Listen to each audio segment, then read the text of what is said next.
President Trump rolling out his gold card immigration plan, which will help fast-track visas to retain foreign talent in the U.S. Joining us now with more on this, Commerce Secretary Howard Lutnick. It seems, and it's good to see you, Mr. Secretary.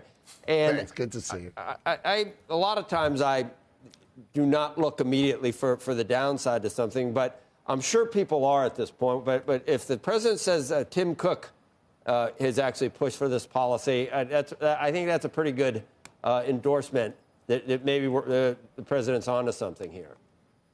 So you've got to be able to bring in the best and brightest to the country. You know, this concept where you just get online to come into the United States of America and you just come on in. I mean, the average green card holder in America makes 1/3 less than the average American. We should be bringing in the best and the brightest.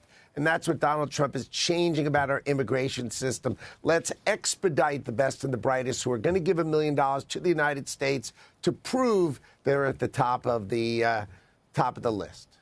I guess just the optics of it is what bothers people. And we're still stuck in the, I don't know if it's a 20th century or even a 19th century mindset of the Statue of Liberty. You know, the masses, the saying on the Statue of Liberty. But when you think about it, if you do get people that, you know, are not interested in learning English or assimilating, and you know, maybe they don't have a lot of skills, that does become a burden on people that are already here, and Americans that are already here. And families have been here for years as immigrants, mind you. But how do you get beyond that optics, Mr. Secretary? Well, look, the whole idea is we're the only great country that lets other people just come in without vetting them and deciding whether they're really going to help the economy of America. So, you know, in our current visa system, why shouldn't we expedite the people who are willing to step up, give $1 million to the United States, go through the most rigorous vetting process that the United States has ever done, $15,000 of vetting to make sure they're the right people. And let's bring in the top of the best. And let's bring those people in. Let's help them grow America and build America. Why should we take people who are below average? It just doesn't make any sense. Let's think this through. Let's pick the best. Every other country does. It's time for America to do it correctly.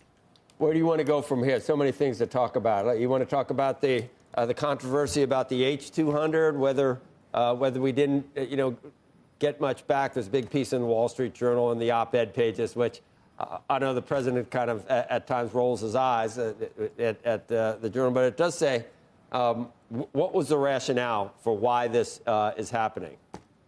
Well, that was a deal between Jensen Huang from NVIDIA and the President of the United States. They spoke together. They talked about it a lot. I mean, I would say more than a dozen times. And the idea from the president's perspective is that the technology, the American technology stack, he wants the developers in China to also be using the American technology stack. If you let all the developers in China, and this was Jensen's argument, if you let all the developers in China just use Chinese technology, they're going to get used to it, they're going to get better at it, and they're going to go faster. So let's break them apart, let them use the American technology stack, and therefore you split their developers. That was Jensen Huang's argument. The president decided that he was willing to go with that for certain parts of this technology, and that's the business deal. So it's the great American technologist talking to the great businessman president, and they reached what they thought was the right answer for this particular moment.